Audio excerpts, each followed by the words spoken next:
And then we had Militaria with Devastation Obsession from the album Remains with Pain. That's 3 years old now, I think. Yep.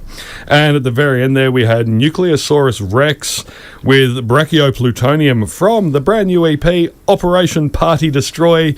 And we are very, very lucky to have the composer, author, mastermind behind Nuclearsaurus Rex, Chalky Hill. Good evening, mate. How you going, mate? Yeah, very well. Great to have you back in here. Oh, it's awesome to be back, man. Yeah, look, I mean, Nuclearsaurus Rex, I remember Pegasus Ezekiel, which was your first EP. Yeah. That came out, I want to say, about 4 years ago. It was about 6 months after Remains with Pain. Okay. So yeah, like I had that album out, and I think I was in like a bit of a, I was like pumped up at that stage, and I just wanted to keep pumping more stuff out. So I was like working on something in the background. It was just a silly little crossover project, and I literally went into the studio and I pumped out like 7-8 drum tracks in one sitting, and just was like, all right, let's write riffs over this and see what we can do. And then I ended up spitting out those 7 songs for the first EP, and I put that out in like, I think it was literally 6 months after the release of Militaria. Yeah. So it was like December of 2021. So. Wow. Okay. Yeah. Guys. So it was a strange time, and all the timelines seemed a bit weird. Yeah. It was a busy year that year, because I think we also had my old band Odious. We had our release earlier that year too with Ignorance, Pain and Violence as well. So it was a really, really busy year, that one. Absolutely, yeah. And then so I did uni for 2 years after that in film. So 2022 and 2023. And then when I graduated at the end of last year, I was like, all right, let's get back to the music. Let's put something out.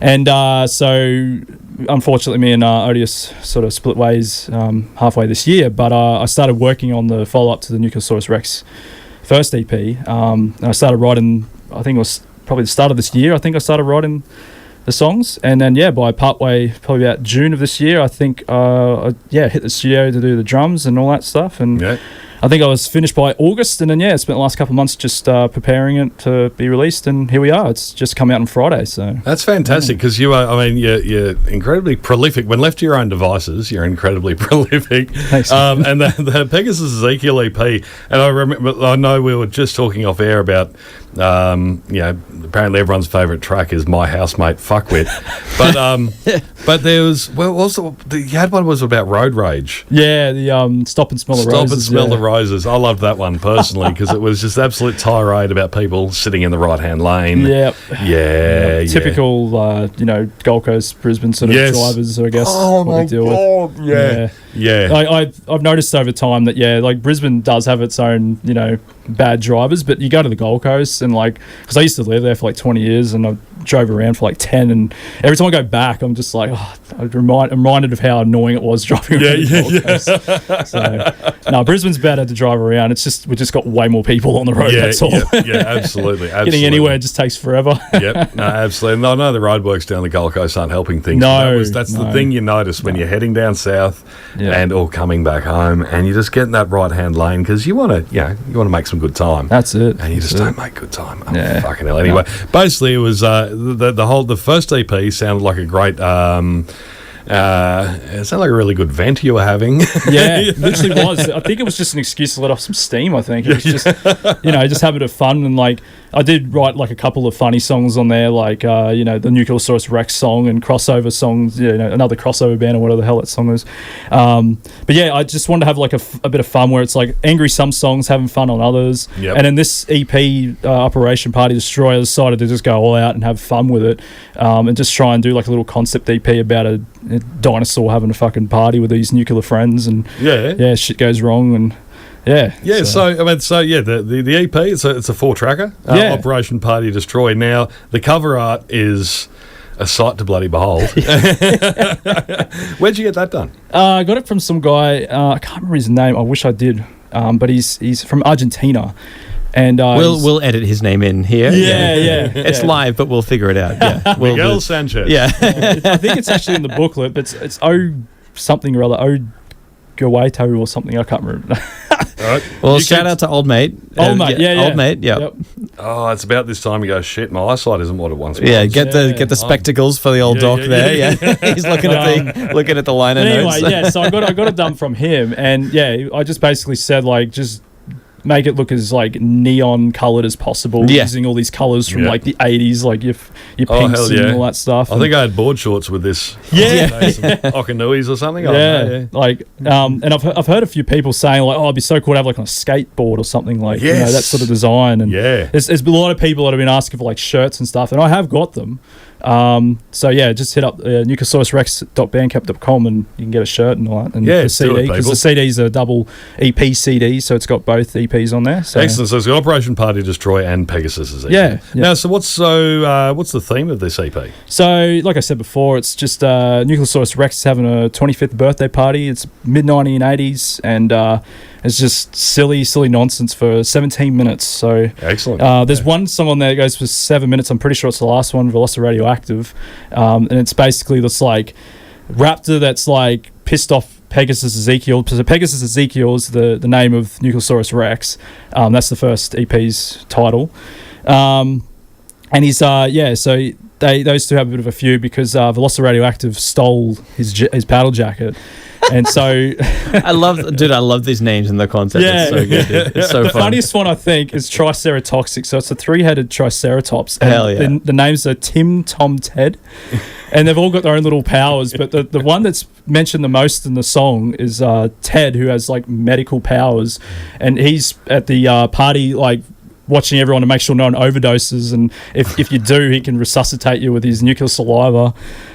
So he's basically like the healing dinosaur. And then you got Barry the brachioplutonium, that's like this. It's got a brachiosaurus that's got the ability to like sneeze out like acid snot that like burns its victims. So he does that by accident when he has a stripper like pole dancing on his neck, which Pegasus Ezekiel was like, come on have the stripper like pole dancing on your neck and everything. And he's like, okay, but he's allergic to the perfume, and so he accidentally sneezes on everyone and burns a bunch of people in the crowd. And Pegasus is like, it's all right, man, we'll just keep going. It's just party's just getting started. And then there's Terra, the pterodactyl, or is this pterodactyl who can like like make a spectacle in the sky like aurora borealis and stuff, and that basically sets up this is where the party is, and then Radioactive and his minions go off and take it over. So it's just a crazy like 4-track story that I came up with. I was about to say, I feel like I'm too sober for this interview. So I swear there was no drugs or drinking involved in making this. It was actually, I wrote the whole concept out at 3 days. I was at work for 3 days at like some car convention, and I basically just had to babysit this like presentation, and I was sitting on my phone the entire time just writing the whole story out because I got paid to do it. So I was like, fuck yeah, it's a win.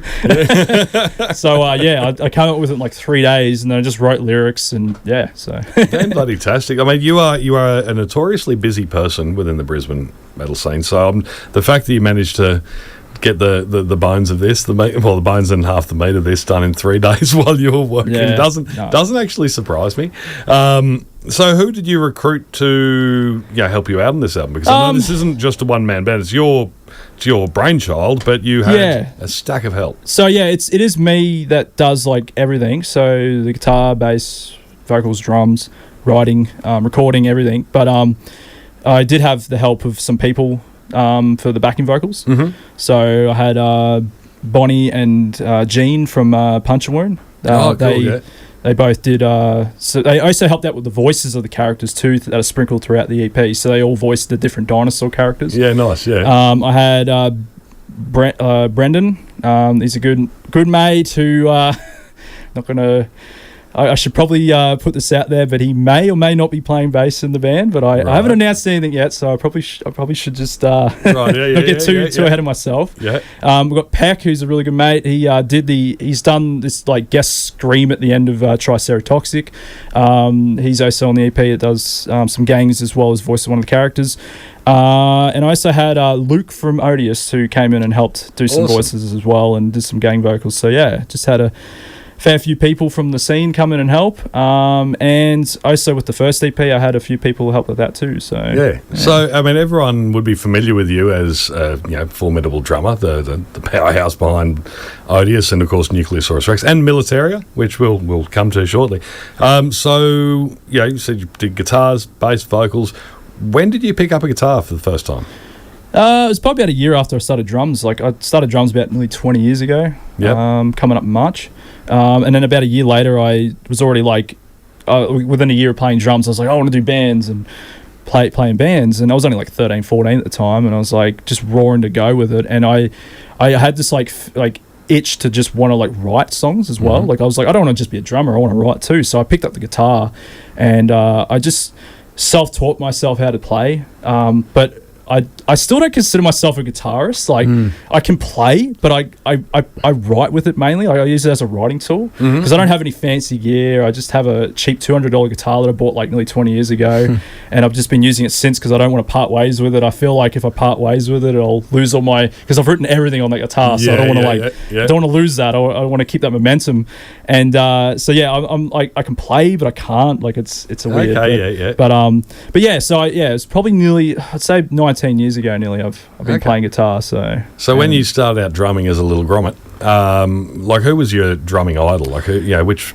was there one or were there many? Yeah, it's definitely Lars Ulrich from Metallica for sure. I think also because at the time I was like going between like I was like a massive Green Day fan going into like metal at that point. So like at one stage it was Trey Cool, and then it went to Lars. So and then at Dave Lombardo, and then puberty will do that to you. But I just I don't know. I think I just one day just saw Metallica's one video and went, holy shit, this is sick. So that makes an impact on every teenager, especially on a 12-year-old's bloody mind. I think VHS of that as well. So. I think my first band was me and a mate, and we're like, we should start a band, and then we realized we were both drummers, and we're like, shoot, one of us should probably learn how to play something. So that's when I picked up the guitar. Oh wow. I did not think this one. That's it. It's just funny because most people want to play guitar when they want to play in bands. It's like guitarists are everywhere, vocalists, bloody bassists, but drummers are always hard to get around. So. And like, good drummers and good metal drummers. Yes. So hard to find that aren't already in 5 or 6 different bands and projects. Exactly. Absolutely. Yeah. So with Nuclearsaurus Rex, are there any plans? And I know you just briefly skirted around this, but so I'm just going to cut straight to the middle. Is there any plan to bring this onto the stage? Yes, definitely. Next year. Hell yeah. Excellent. I'm hoping by sort of mid next year. Hopefully we'll be ready, but I want to start hopefully jamming them within the next month or so, and get the ball rolling a bit. And I don't want to sort of announce. I guess I've already sort of announced one of the band members, but I'm not going to officially announce it until we're like jamming and we know that we're like on a road to playing gigs. So it might be in the next couple of months that we take before we finally announce it. But I can say officially here that yes, we are going to come to the stage with these songs, and I'm just going to be running around with the mic on stage. I'm going to try something a little different. Bloody fantastic. Yeah. I thought, I had Toddy from King Parrot say, hey, you could do the whole, Idle Ruin thing with like what Liam used to do, where you just play drums and sing, and I'm like, that's pretty cool, but a part of me just is itching to just try something else. And I think step away from the kit, get up there with a mic, be a front man, see how it goes, take a risk, and have some fun. Some fun, and that's the thing. I mean, that's what I gather. Actually, Nuclearsaurus Rex is you having a hell of a lot of fun. Definitely. Definitely. And so I'm pretty certain that the people I've got in this band are all on board with the crazy antics I have planned, which is not many, but I do plan on just having a bit of fun with it up on there and see what we can do, That sounds great. Now, you are, like I've said before, you are one of the busiest people in the Brisbane metal scene. You're also one of the, I guess, the heavy lifters within the scene, in that you get a lot of stuff done. You are a doer, and on that note, now Militaria, which is another side project of yours. Well, not side project; it's another project. Remains with Pain, the album from which we played Devastation Obsession a little earlier, and I know you've had some work cooking on that in the background as well. Am I correct? So, is there any Militaria stuff that's going to be coming out in the near future, or do you not have the time? I don't want to put a time on it, but I definitely hope by this time next year we'll be looking at maybe recording it. It just really depends, because we're about to touch base on it next, but with the doco that I'm working on, it depends on when I get that done. I think I want to just balance between Nuclearsaurus and the doco first, get the doco done, and then go to Militaria next, I think. Now the doco is incredibly important, because you've just done I'm going to bugger this up. It's it's not film and television, or is it film and television? Yeah, it was a film course. It was a film course. Yeah. And you've just graduated from that last year, and congratulations Thank on that, you. by the way. Now, but obviously you're applying those skills quite well, and you've got a doco coming out. Would you care to tell us the title? Yeah, so it's called River City Riffs. Excellent. And it's basically Brisbane Thrash 101. Excellent, yeah. Being a part of the thrash scene throughout the 2010s especially, I didn't come into the scene till about 2012, but I came in the scene hitting the ground running with Durain, and we started playing around 2013, which was still kind of early into the 2010s, but I came into the scene knowing of bands like Fuck and Malachite and all those, and over the years I just was always filming stuff, documenting things, because I've just been like that since I was really young. When I first picked the camera up, I would always film everything. So I was like, I want to do that with Durain. I want to go hard with the filming, and I got stacks of stuff. I got hard drives full of footage, and I knew one day I'd make something of this. Like I had a little series on YouTube called The Stafford House. I'd go to the Caustic Attack, which is another band of the Brisbane scene at the time. We used to go there all the time and have all these crazy parties, and I was like, I could do a doc on that. And then over time, in the last year or two, I think, actually it was because of uni, there was a project that was about docos, and I was like, I could do a Brisbane docos, Brisbane metal thrash scene doco. And I walked in on the first day and they're like, so it's only going to go for 10 minutes. And I'm like, well, I want this thing to go for 2 hours. Yeah. And I want to do 50 interviews because I want to interview everyone that was involved. You got Malachite, Fuck, Asylum, Wartooth, Caustic Attack, Durain. The list is so big, and I'm trying to interview everyone from these bands. Yeah. And it's been good so far. I had a little bit of a speed bump this month. It's been a couple of cancellations, some on my behalf because I've been so busy with work. But I'm trying to get the interviews hopefully done by March next year.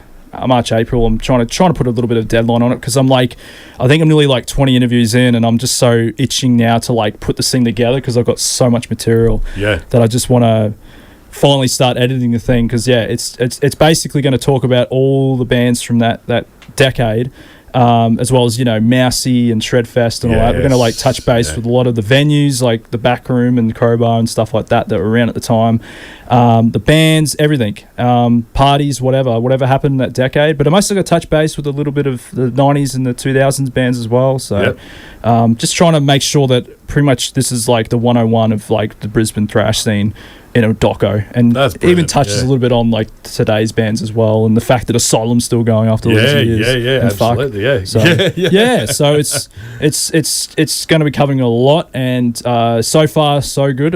The interview's been outstanding. I've been having a lot of fun with them and a lot of laughing, so I'm hoping that it's going to be really funny, because I try to go really hard with my editing and make it really out there and funny. So hopefully I did do a little doco last year for Liam when he left. It was a farewell Liam doco that I ended up doing it for a project for uni, which is what I ended up doing, and it was a little teaser tasting test of what I was going to do with this doco, but obviously go a lot bigger with it, the interviews and everything. But that everyone loved that, so I'm well, think of that, but for 2.5 hours with 5, 6, 7, 8 different bands going at once, and stacks of people being interviewed. So was there any stuff on those hard drives from the old days that you sort of dug up and went, oh shit, we can't show that? There's a fair bit. There's a fair bit, especially some of these parties. Some things are just people said, or things that happen. Well, that's probably not going to go. That's the Patreon exclusive, or no? I don't even know if it's internet worthy at all, but at least it's somewhere in a vault that's tucked away. And but no, most of it's pretty good. It exists for blackmail purposes down the line, maybe. Not like that, no. But there's a lot of gold on there that's definitely going to be coming out that I've just been holding on for years, that I knew someday that I'd use that footage for something. Oh, that's great. This is a good excuse for it. A good time. We're almost into 2025, the middle of this decade. I know it's crazy thinking about it, but it feels like it's right, because it's look, it wasn't that long ago, but it kind of feels like it was quite a while ago, especially with COVID and stuff. And the before times. And I don't know, everything seems a little, it doesn't feel right. It hasn't felt the same since 2019. I feel like it's slowly getting back there, but it's we're still losing was losing venues, or like festivals are becoming less, and everything's going up in price. And I could go on for ages about what's going on, but it's like, I just feel like the 2010s like scene feels so much different to what it is today, and I'm just trying to work out what happened and what's going on, and can we bring that back? And so there are questions I'll be asking throughout the doco that are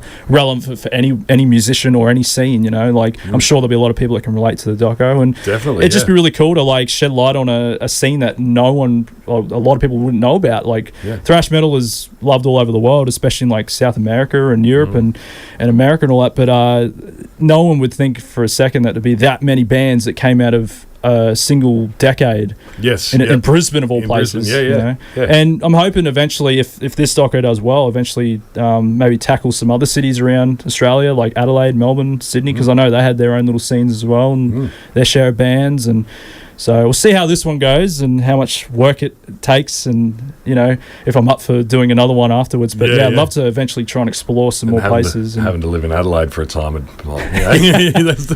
there's plenty of bands I could think of that I'd be happy to put on there. So Hidden Intent, Alpura, Shatterbrain.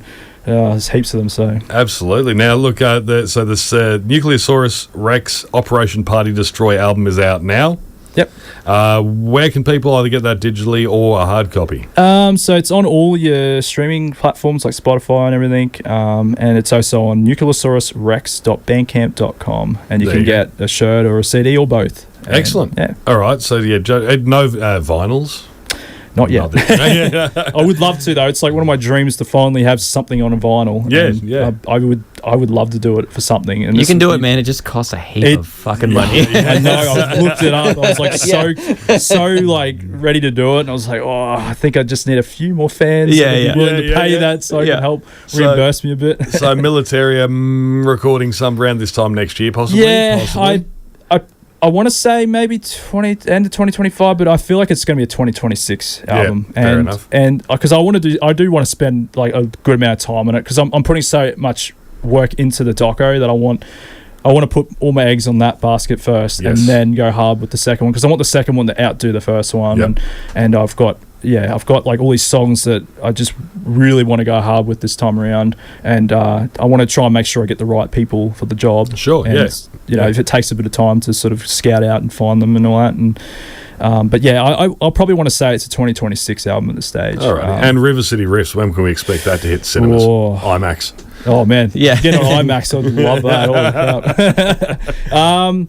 Well, as I said, March, April, I'm hoping to have the interviews done by. So I mean, editing might take a bit, because there's like hours and hours of stuff. Like some of the interviews, I think the one with Rob from Asylum went for 6.5 hours. So, and I've had to do one with Tim. So Tim Maastricht, that's been in like Caustic Attack, Wartooth, Asylum, Ida Ruin. We've had to stretch that out over 2 days because we did like, I think it was 5 hours, and we just were like, we're so tired. And I'm like, all right, we're gonna split the last 2 to 3 hours we've got left into another day. So it's so much footage, but they're great people to chat with though. Rob and awesome. Tim, awesome. We fed off so much stuff, because there was so many stories we're talking about that we both were part of, but I was also hearing all these stories that I was like, this is so cool to hear your perspective, and hear how that went, and that tour and that show and all that. And but with the amount of footage that it is, I mean, I'm hoping that by this time next year I'll have it like edited. So maybe late 2025, early 2026. I'm hoping to have it. Mate, it sounds like the next year and a half is going to be absolute chockers for you. Now, the band is Nuclearsaurus Rex. The EP is Operation Party Destroy. Get it? Bandcamp, you can stream it, but buy a bloody physical copy, you soft bastards. Now we're going to play Triceratoxic. Is there anything you wanted to say about this track before we jump into it? It's probably my favourite one off the EP. It's actually got a really cool riff on that I'm really happy with. That it's pretty chuggy. You'll know when you hear it. But it's probably one of my favourite songs that I've probably ever written, actually, to be honest. It's such a groovy little song. I try a few different things on there. Like I do a little narrative speech halfway through it, and I don't know, it's just like it just flows really well, the song, and I just actually can't wait to do it live, because I think it's going to go off. So brilliant. All right, Chalky, thanks so much for coming in, mate. Thank you. Great to have you on the show. This is Triceratoxic by Nuclearsaurus Rex. You're listening to The Valley of Death.